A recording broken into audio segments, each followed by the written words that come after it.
Assalamualaikum warahmatullahi wabarakatuh. Baiklah, gimana kabar teman-teman semua? Semoga selalu sehat dalam lindung Allah Subhanahu wa taala. Semoga di masa pandemi sekarang COVID-19 kita selalu mematuhi protokol kesehatan. Saya sendiri Fitriani NIM 105190469. Tujuan saya membuat video ini untuk memenuhi tugas mata kuliah Studi Konstitusi dengan dosen pengampu Z Haryanto SHMH. Baiklah, di sini saya akan menjelaskan 3 materi. Materi yang pertama yaitu sejarah dan bagaimana sejarah dan perkembangan konstitusi di Indonesia dari masa ke masa. Nah, menurut saya, konstitusi di Kamus Besar Bahasa Indonesia adalah segala ketentuan dan aturan tentang ketatanegaraan atau konstitusi, juga dapat diartikan sebagai undang-undang dasar suatu negara. Nah, sejarah konstitusi di Indonesia ini dapat dikatakan telah melewati berbagai tahap perkembangan. Tiap tahap memunculkan model ketatanegaraan yang khas. Sampai karena trauma masa lalu terutama akibat praktik politik Orde Baru yang menyalahgunakan konstitusi untuk tujuan kekuasaan yang sentralistik dan otoriter. Nah, lanjut di tahap perkembangan konstitusi. Di Indonesia dapat dikelompokkan menjadi beberapa periode. Pada periode pertama, Undang-Undang Dasar 1945. Periode yang kedua, berlaku konstitusi Undang-Undang Konstitusi RIS 1949. Periode yang ketiga, berlaku Undang-Undang Dasar 1950. Periode keempat, berlaku kembali Undang-Undang 1945 beserta penjelasannya. Salah satu Undang-Undang 1945 diubah berturut-turut pada tahun 1999, 2000, 2001, 2002. Mengamandemenkan konstitusi undang-undang tentu bukan hal yang sederhana, karena undang-undang merupakan desain utama untuk mengatur undang-undang yang strategis. Utama untuk mengatur undang-undang 1945 ini bertahap selama 4 kali. Berdirinya sebuah negara tidak lepas dengan adanya konstitusi yang mendasari. Konstitusi ini dapat berupa tertulis dan dapat pula tidak tertulis. Dalam penyelenggaraan negara, konstitusi juga dapat disebut sebagai hukum fundamental negara. Disebut sebagai hukum fundamental negara karena konstitusi merupakan aturan dasar yang nantinya akan menjadi acuan. Selanjutnya materi yang kedua yaitu bagaimana konstitusi dalam perspektif nilai dan fungsi jika dikaitkan dengan fenomena dan kondisi yang terjadi di Indonesia saat ini dalam rangka mencapai tujuan berbangsa dan bernegara. Sebelum saya menjelaskan perspektif nilai dan fungsi, ada baiknya kita menjelaskan tentang fungsi dari konstitusi. Konstitusi berfungsi sebagai sumber hukum tertinggi. Konstitusi sebagai alat pembatas kekuasaan. Nah, sedangkan nilai-nilai yang terkandung di dalam konstitusi, yaitu yang pertama nilai normatif, yang berarti konstitusi benar-benar dijalankan secara utuh. Yang kedua, nominal, yang berarti konstitusi belum benar-benar dijalankan secara maksimal. Dan yang ketiga semanfik, yang berarti konstitusi tidak dijalankan sama sekali.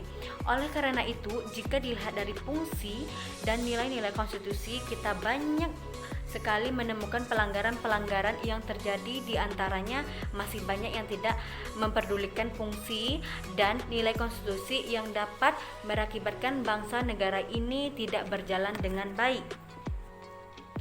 Konstitusi memegang peran yang sangat penting dikarenakan dapat menjadikan suatu negara itu mencapai tujuan yang diinginkan atau diharapkan, dan dapat mengikat cara suatu pemerintahan yang diselenggarakan dalam suatu negara. Tanpa konstitusi negara akan hancur atau tidak berkembang dengan baik. Dalam sebuah konstitusi tercakup pandangan hidup atau motivasi dari Abdul Hamid Sultan At-Tamimi yang menyatakan bahwa konstitusi pemberi pegangan dan pemberi batas dan sekaligus pegangan dalam mengatur bagaimana kekuasaan negara itu akan dijalankan. Selain itu, Bagir Manan juga menyatakan bahwa hakikat konstitusi merupakan perwujudan paham tentang konstitusi dan konstitusionalisme, yaitu pemerintahan di satu pihak dan jaminan terhadap hak-hak warga negara maupun penduduk setiap pihak lain. Konstitusi merupakan suatu hal penting yang ada dan diterapkan dalam berbagai negara. Dalam hal ini, konstitusi merupakan suatu norma sistem politik dan hukum memuat dasar-dasar peraturan suatu negara. Dengan begitu, konstitusi dapat dikatakan sebagai prinsip dasar yang menjadi pegangan dan dalam menjalankan kehidupan bermasyarakat dan bernegara. Indonesia juga termasuk salah satu negara yang menerapkan konstitusi dalam kehidupan bermasyarakat dan bernegara. Dalam hal ini, konstitusi yang dianut Indonesia tidak lain adalah Undang-Undang Dasar 1945, memuat dasar-dasar dan tujuan negara yang dibentuk pada masa awal pemerintahan Indonesia. Baiklah, selanjutnya materi yang ketiga atau materi yang terakhir, adanya wacana dan isu perubahan jabatan presiden menjadi 3 periode melalui proses amandemen undang-undang. Akhir-akhir ini muncul menjadi perbincangan publik. Ada yang pro, tak sedikit pula yang kontra dalam menanggapinya. Yang akan saya jelaskan adalah wacana dan isu tersebut. Berdasarkan Pasal 7 Undang-Undang 1945 mengenai masa jabatan presiden dan wakil presiden, yang artinya presiden dan wakil presiden ini hanya dapat menjabat selama 2 periode. Nah, sedangkan saat ini muncullah isu-isu mengenai perubahan jabatan wakil presiden dan presiden menjadi 3 periode yang melalui proses amandemen undang-undang. Sedangkan adanya isu ini, ada yang beranggapan bahwa ini merupakan pelanggaran. Nah, ada juga yang beranggapan penambahan masa jabatan ini sebagai pelanggaran konstitusi dan demokratisasi. Isu ini juga dikutip dari pernyataan Amin Rais di Istana. Tentunya hal ini sangat mengherankan karena pertemuan tersebut tak membahas tentang periode jabatan presiden. Banyak kalangan yang mengatakan ini permainan politik dari Amin Rais yang baru saja mendeklarasikan partai baru. Adanya perubahan masa jabatan presiden menjadi 3 periode disinyalir dibarengi dengan adanya keuntungan yang diambil oleh para elit politik. Dalam pemerintahan para pemangku jabatan, adanya penggantian presiden di masa yang akan datang. Ketakutan apabila posisi yang dirasa strategis bagi dirinya akan digantikan serta kepentingan politik beberapa pihak akan terlambat bila mana penggantian presiden terjadi. Apabila wacana 3 periode presiden ini menjadi salah satu pihak yang juga diuntungkan ialah partai politik, tentu wacana 3 periode presiden menjadi pijakan empuk, sehingga partai politik akan semakin dikuasai di Indonesia, terlebih bagi partai politik yang pemerintah tentunya tidak menjamin adanya suatu kesejahteraan yang terwujud. Berkaca pada era Orde Baru, ketika Presiden Soeharto sudah semakin lama menduduki jabatan tersebut, pemerintah semakin praktik korupsi, kolusi dan nepotisme yang semakin semarak.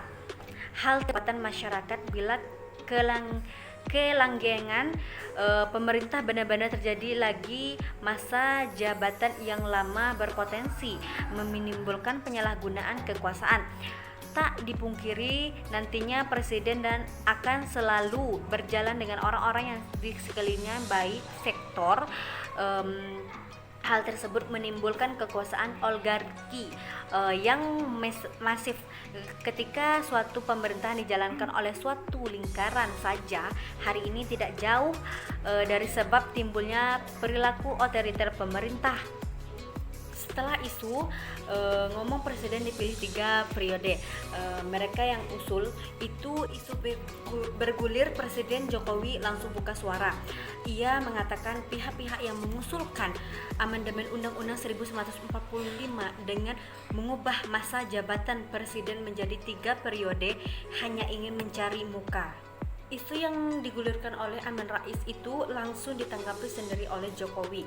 Ia mengaku tidak berniat untuk menjadi presiden 3 periode, sebab kata dia, hal tersebut diatur dalam Undang-Undang Dasar Republik Indonesia tahun 1945. Baiklah, itulah penjelasan dari saya. Semoga video yang saya jelaskan tadi bermanfaat untuk kita semua. Inilah yang dapat saya sampaikan, kurang dan lebihnya saya mohon maaf.